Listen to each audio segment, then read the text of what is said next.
I just found out that you were part of a famous game, November 19th, 1978. I'll let your brain rattle on. Herm Edwards, currently a college coach.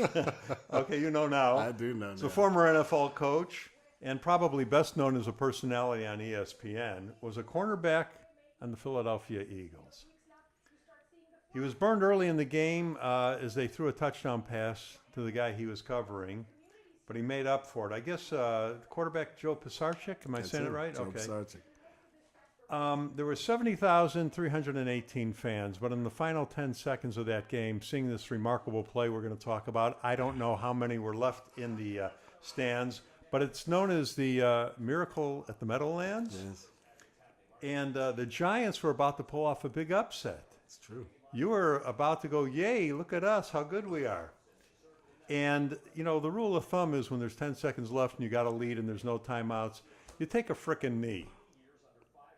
But Pisarcik, was that a play that he called or the coach called where he was going to hand it off to Larry Zonka, I think? That's it. And he put it on his hip?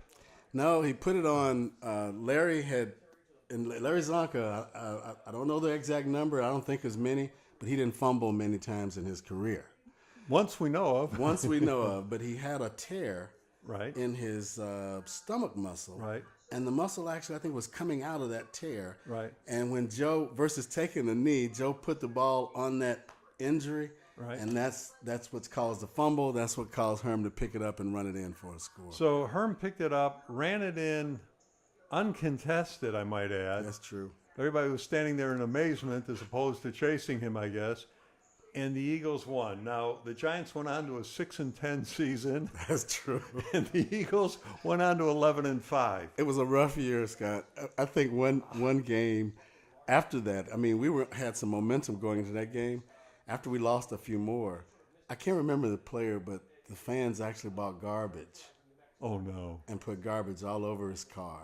Oh, And man. we walked out, and the car was just total with garbage. So, well, tell me on that play. I know you were already celebrating probably and getting in trouble and whatnot, and then you saw the play. What do you get? What did you guys say to each other? You know, I can't remember exactly what we said to each other. Or actually, I can't say it. Yeah. Because there were probably a lot of words that's not in Webster's dictionary that we Okay. used at that Well, then time. nobody would know what you're saying. That's right. It was a disappointing game for us because Philadelphia was, Your arch enemy. yeah, they were our arch enemy. We were somewhat on the roll, and we were somewhat on the roll. And I think it really took the air out of the squad. You know, a lot of that squad had come up from the World League. Larry Zonka, myself, a number of players that come out of the World Football League, come to the Giants, and we really had a lot of pride in trying to make that team better. But this was this is a big deal in the history of the NFL, that play. We've all seen it a million times. I hope people right now are running to YouTube, to look at it. What did the coaches say? What did you guys? I mean, what went on the sideline? It was honestly, the timing was interesting because they're celebrating and we're not. Right. You follow me? Yeah. They've just done something in the last seconds. Half of the stadium had somewhat emptied. Half more. You know. Probably all of it. Yeah. See, so the people that were left ends up having to tell the people, and then you're hearing it on your phones or Right. whatever. You know that is.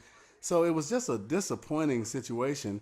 But I tell you one thing I can remember clearly: we got off that field very quickly, Yeah. and we got on in the locker room. And the coach said, What did John say? He tried to create put a good face on it. You know, he tried to not make this, to be something that took us down, but it was. We ended up How do 6-10. you that year. try to put a good face on that? Well, It was a great game, guys. We came within 8 seconds. Well, of, no, your quarterback, is your leader, as you Right, know now. right. That's the leader, and the plan was not to, lynch and hang him after that game. Right. There was a conversation probably. Now, Joe Pisarcik is who sort of got me in golf, so we were good friends. Right. you know. Right.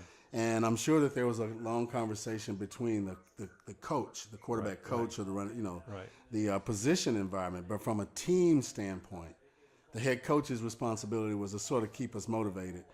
as much as he could, you know. But to let him know that that's not. Who called that play? I'm not sure. I was a defensive player. So, you know, the plays are being given by the offensive coordinator. You would be so good in politics. I can't get an answer out of you that I want worth anything. I would have thought, though, that it was to take a knee. I'm not sure. I think there had to be some communication issue with that. Because, yeah, but like somebody in the huddle should have said, take a knee. Yeah.